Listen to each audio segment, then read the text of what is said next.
Hi everyone, welcome back to students guider. ഇന്ന് നമ്മൾ വന്നിട്ടുള്ളത് മാർത്താണ്ഡവർമ്മ മുതൽ ശ്രീ ചിത്തിര തിരുനാൾ വരെയുള്ള കേരളത്തിൻ്റെ ഭരണകാലഘട്ടത്തെക്കുറിച്ചുള്ള ക്ലാസ്സാണ്. ആ ഭാഗങ്ങളിലെ മുഴുവൻ PSC ക്വസ്റ്റ്യൻസും ഉൾക്കൊള്ളിക്കാൻ വേണ്ടി ശ്രമിച്ചിട്ടുണ്ട്. ഇതിൽ കൊടുത്തിട്ടുള്ള മുഴുവൻ ക്വസ്റ്റ്യൻസും PSC ആവർത്തിച്ച് ചോദിച്ചു കൊണ്ടിരിക്കുന്ന ക്വസ്റ്റ്യൻസാണ്. അപ്പോൾ നമുക്ക് നേരെ ക്ലാസ്സിലേക്ക് കടക്കാം. ക്ലാസ്സിലേക്ക് കടക്കുന്നതിന് മുമ്പേ വീഡിയോ സബ്സ്ക്രൈബ് ചെയ്യാതെയാണ് കാണുന്നതെങ്കിൽ ദയവായി സബ്സ്ക്രൈബ് ചെയ്ത് ബെൽ ബട്ടൺ ക്ലിക്ക് ചെയ്യുക. Question number 1. ആധുനിക തിരുവിതാംകൂറിൻ്റെ ശില്പി എന്നറിയപ്പെടുന്നത് മാർത്താണ്ഡവർമ്മ. ആധുനിക തിരുവിതാംകൂറിൻ്റെ ശില്പി എന്നറിയപ്പെടുന്നത് മാർത്താണ്ഡവർമ്മയാണ്. 27. മാർത്താണ്ഡവർമ്മയുടെ യഥാർത്ഥ പേര് അനിഴം തിരുനാൾ മാർത്താണ്ഡവർമ്മ. മാർത്താണ്ഡവർമ്മയുടെ യഥാർത്ഥ പേര് എന്നത് അനിഴം തിരുനാൾ മാർത്താണ്ഡവർമ്മ. 28. 8 വീട്ടിൽ പിള്ളമാരുടെ ശക്തി തകർത്ത ഭരണാധികാരി മാർത്താണ്ഡവർമ്മ. 8 വീട്ടിൽ പിള്ളമാരുടെ ശക്തി തകർത്ത ഭരണാധികാരിയാണ് മാർത്താണ്ഡവർമ്മ. 29. തിരുവിതാംകൂറിൽ പതിവ് കണക്ക് ആരംഭിച്ചത് ആരുടെ കാലത്ത്? മാർത്താണ്ഡവർമ്മയുടെ. തിരുവിതാംകൂറിൽ പതിവ് കണക്ക് രീതി ആരംഭിച്ചത് മാർത്താണ്ഡവർമ്മയുടെ കാലത്താണ്. ഇനി പറയാൻ പോകുന്നത് 5ാമത്തെ ക്വസ്റ്റ്യൻ ആണ്. ഇതെന്താ 30 നമ്പർ കൊടുത്തിട്ടുള്ളതെന്ന് ചോദിച്ചു കഴിഞ്ഞാൽ, നമ്മൾ VFA അതായത് വില്ലേജ് ഫീൽഡ് അസിസ്റ്റൻ്റ് എക്സാമിന് വേണ്ടിയിട്ട് അതിൻ്റെ സിലബസ്, അതായത് ഫസ്റ്റ് ഭാഗം എടുത്തിട്ട് ആ ഭാഗത്ത് നിന്ന് കംപ്ലീറ്റുള്ള PSC ക്വസ്റ്റ്യൻസ് ആഡ് ചെയ്തും കൊണ്ടാണ് ഇന്നത്തെ ക്ലാസ് തയ്യാറാക്കിയിട്ടുള്ളത്. അതുകൊണ്ടാണ് ഈ നമ്പറിൽ വ്യത്യാസം വരുന്നത്. Question number 30. തിരുവിതാംകൂറിനെ ശ്രീ പത്മനാഭന് സമർപ്പിച്ച ഭരണാധികാരി മാർത്താണ്ഡവർമ്മ. തിരുവിതാംകൂറിനെ ശ്രീ പത്മനാഭന് സമർപ്പിച്ച ഭരണാധികാരി മാർത്താണ്ഡവർമ്മയാണ്. 31. തൃപ്പടിദാനം നടന്നത് ഏത് വർഷം? 1750. തൃപ്പടിദാനം നടന്ന വർഷമാണ് 1750.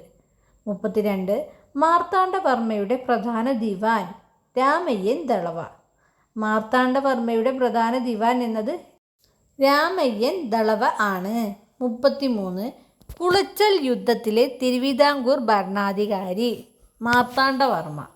കുളച്ചൽ യുദ്ധത്തിലെ തിരുവിതാംകൂർ ഭരണാധികാരി മാർത്താണ്ഡവർമ്മയാണ്. 34. മാർത്താണ്ഡവർമ്മയുടെ കാലത്ത് തിരുവിതാംകൂറിൻ്റെ വടക്കൻ അതിർത്തി ശക്തിപ്പെടുത്തിയ പ്രധാന നടപടി പ്രദേശങ്ങളുടെ സൈനിക ഏകീകരണവും വിപുലീകരണവും.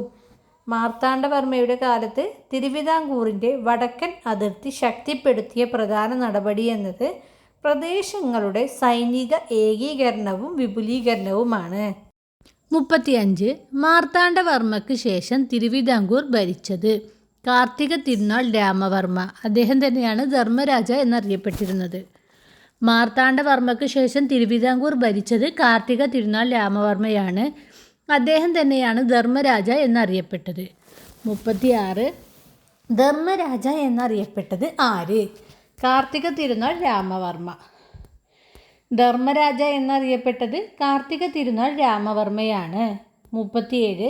തിരുവിതാംകൂർ ധർമ്മരാജ്യം എന്നറിയപ്പെടാൻ പ്രധാന കാരണം മൈസൂർ ആക്രമണകാലത്ത് അഭയാർത്ഥികൾക്ക് അഭയം നൽകിയ നയം കാരണം.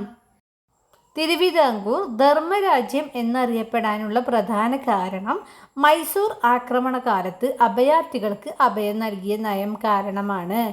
38. ടിപ്പുവിൻ്റെ ആക്രമണകാലത്ത് തിരുവിതാംകൂറിൻ്റെ പ്രതിരോധ നിര നെടുംകോട്ട.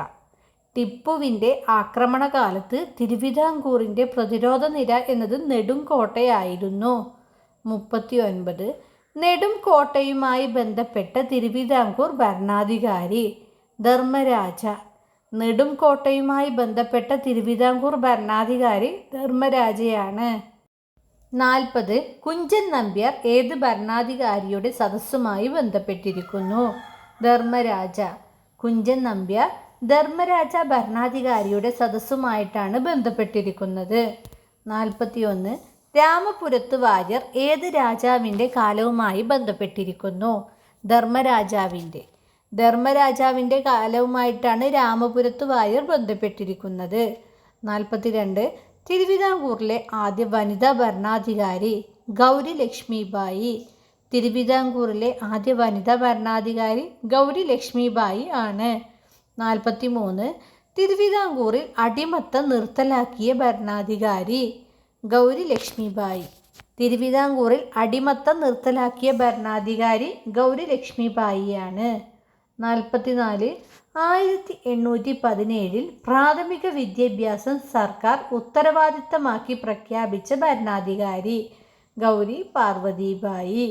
1817 പ്രാഥമിക വിദ്യാഭ്യാസം സർക്കാർ ഉത്തരവാദിത്തമാക്കി പ്രഖ്യാപിച്ച ഭരണാധികാരിയാണ് ഗൗരി പാർവതിബായി. 45. സ്വാതി തിരുനാളിൻ്റെ ഭരണകാലം അറിയപ്പെടുന്നത്. തിരുവിതാംകൂറിൻ്റെ സാംസ്കാരിക സുവർണകാലം. സ്വാതി തിരുനാളിൻ്റെ ഭരണകാലം അറിയപ്പെടുന്ന പേരാണ് തിരുവിതാംകൂറിൻ്റെ സാംസ്കാരിക സുവർണകാലം. 46. സ്വാതി തിരുനാൾ ഏത് മേഖലയിൽ പ്രശസ്തനായിരുന്നു? സംഗീതം. സ്വാതി തിരുനാൾ സംഗീത മേഖലയിലാണ് പ്രശസ്തനായിരുന്നത്. 47. സ്വാതി തിരുനാളിൻ്റെ കൃതികൾ ഏത് രണ്ട് സംഗീത പാരമ്പര്യങ്ങളുമായി ബന്ധപ്പെട്ടിരിക്കുന്നു? കർണാടകവും ഹിന്ദുസ്ഥാനിയും. സ്വാതി തിരുനാളിൻ്റെ കൃതികൾ കർണാടകവും ഹിന്ദുസ്ഥാനിയും എന്നീ രണ്ട് സംഗീത പാരമ്പര്യങ്ങളുമായി ബന്ധപ്പെട്ടിരിക്കുന്നു. 48. തിരുവിതാംകൂറിൽ ഇംഗ്ലീഷ് വിദ്യാഭ്യാസത്തിന് തുടക്കം കുറിച്ച ഭരണാധികാരി സ്വാതി തിരുനാൾ. തിരുവിതാംകൂറിൽ ഇംഗ്ലീഷ് വിദ്യാഭ്യാസത്തിന് തുടക്കം കുറിച്ച ഭരണാധികാരി സ്വാതി തിരുനാളാണ്. 49. തിരുവിതാംകൂർ ലെജിസ്ലേറ്റീവ് കൗൺസിൽ സ്ഥാപിതമായത് ഏത് വർഷം? 1888. തിരുവിതാംകൂർ ലെജിസ്ലേറ്റീവ് കൗൺസിൽ സ്ഥാപിതമായ വർഷം 1888 ആണ്. 50. തിരുവിതാംകൂർ ലെജിസ്ലേറ്റീവ് കൗൺസിൽ സ്ഥാപിച്ച ഭരണാധികാരി ശ്രീമൂലം തിരുനാൾ. തിരുവിതാംകൂർ ലെജിസ്ലേറ്റീവ് കൗൺസിൽ സ്ഥാപിച്ച ഭരണാധികാരി ശ്രീമൂലം തിരുനാളാണ്. 51. പണ്ടാരപ്പാട്ട വിളംബരം ഏത് ഭരണാധികാരിയുമായി ബന്ധപ്പെട്ടതാണ്? ആയില്യം തിരുനാൾ. പണ്ടാരപ്പാട്ട വിളംബരം ആയില്യം തിരുനാളുമായി ബന്ധപ്പെട്ടതാണ്. 52. പണ്ടാരപ്പാട്ടം വിളംബരത്തിൻ്റെ പ്രധാന ലക്ഷ്യം സർക്കാർ ഭൂമിയിലെ കുടിയാന്മാർക്ക് ഉടമസ്ഥാവകാശം നൽകൽ. പണ്ടാരപ്പാട്ട വിളംബരത്തിൻ്റെ പ്രധാന ലക്ഷ്യം എന്നത് സർക്കാർ ഭൂമിയിലെ കുടിയാന്മാർക്ക് ഉടമസ്ഥാവകാശം നൽകലാണ്. 53. ജന്മികുടിയാൻ ബന്ധത്തിലെ പരിഷ്കാരവുമായി ബന്ധപ്പെട്ട വിളംബരം. ജന്മികുടിയാൻ വിളംബരം. ജന്മികുടിയാൻ ബന്ധത്തിലെ പരിഷ്കാരവുമായി ബന്ധപ്പെട്ട വിളംബരമാണ് ജന്മികുടിയാൻ വിളംബരം. 54. തിരുവിതാംകൂറിൻ്റെ മാഗ്ന കാർട്ട ഓഫ് റൈറ്റ്സ് എന്ന് വിശേഷിപ്പിക്കപ്പെടുന്നത് പണ്ടാരപ്പാട്ട വിളംബരം. തിരുവിതാംകൂറിൻ്റെ മാഗ്ന കാർട്ട ഓഫ് റൈറ്റ്സ് എന്ന് വിശേഷിപ്പിക്കപ്പെടുന്നത് പണ്ടാരപ്പാട്ട വിളംബരമാണ്. 55. മലയാളി മെമ്മോറിയലിൻ്റെ പ്രധാന ആവശ്യം സർക്കാർ ജോലികളിൽ സ്വദേശികൾക്ക് ന്യായമായ പ്രാതിനിധ്യം. മലയാളി മെമ്മോറിയലിൻ്റെ പ്രധാന ആവശ്യം എന്നത് സർക്കാർ ജോലികളിൽ സ്വദേശികൾക്ക് ന്യായമായ പ്രാതിനിധ്യമാണ്. 56. ഈഴവ മെമ്മോറിയലുമായി ബന്ധപ്പെട്ട പ്രധാന വ്യക്തി ഡോക്ടർ പൽപ്പു. ഈഴവ മെമ്മോറിയലുമായി ബന്ധപ്പെട്ട പ്രധാന വ്യക്തിയാണ് ഡോക്ടർ പൽപ്പു. 57. ഈഴവ മെമ്മോറിയലിൻ്റെ പ്രധാന ആവശ്യം വിദ്യാഭ്യാസത്തിലും സർക്കാർ ജോലികളിലും അവസരം. ഈഴവ മെമ്മോറിയലിൻ്റെ പ്രധാന ആവശ്യം എന്നത് വിദ്യാഭ്യാസത്തിലും സർക്കാർ ജോലികളിലും അവസരമാണ്. 58. ശ്രീ ചിത്തിര തിരുനാൾ പ്രസിദ്ധനായത് ഏത് ചരിത്രപരമായ പ്രഖ്യാപനത്തിലൂടെയാണ്? ക്ഷേത്രപ്രവേശന വിളംബരത്തിലൂടെ. ശ്രീ ചിത്തിര തിരുനാൾ പ്രസിദ്ധനായത് ക്ഷേത്രപ്രവേശന വിളംബരത്തിലൂടെയാണ്. 59. ക്ഷേത്രപ്രവേശന വിളംബരം നടന്നത് 1936 നവംബർ 12. ക്ഷേത്രപ്രവേശന വിളംബരം നടന്ന വർഷം 1936 നവംബർ 12. 60. ക്ഷേത്രപ്രവേശന വിളംബരം പുറപ്പെടുവിച്ചത് ശ്രീ ചിത്തിര തിരുനാൾ ബാലരാമവർമ്മ. ക്ഷേത്രപ്രവേശന വിളംബരം പുറപ്പെടുവിച്ചത് ശ്രീ ചിത്തിര തിരുനാൾ ബാലരാമവർമ്മയാണ്. ഇതോടെ ഈ ഭാഗത്തിലെ മുഴുവൻ PSC ക്വസ്റ്റ്യൻസും നമ്മൾ കവർ ചെയ്തിട്ടുണ്ട്. ക്ലാസ്സിൽ പുതുതായി എന്തെങ്കിലും മാറ്റങ്ങൾ വരുത്താനോ അല്ലെങ്കിൽ നിങ്ങൾക്ക് എന്നോട് എന്തെങ്കിലും അഭിപ്രായങ്ങളോ നിർദ്ദേശങ്ങളോ പറയാനുണ്ടെങ്കിൽ കമൻ്റായിട്ട് രേഖപ്പെടുത്തണം. അപ്പോൾ അടുത്ത ഭാഗത്തിലെ PSC ക്വസ്റ്റ്യൻസുമായി നമുക്ക് അടുത്ത ക്ലാസ്സിൽ വീണ്ടും വരാം. അതുവരേക്കും ബൈ.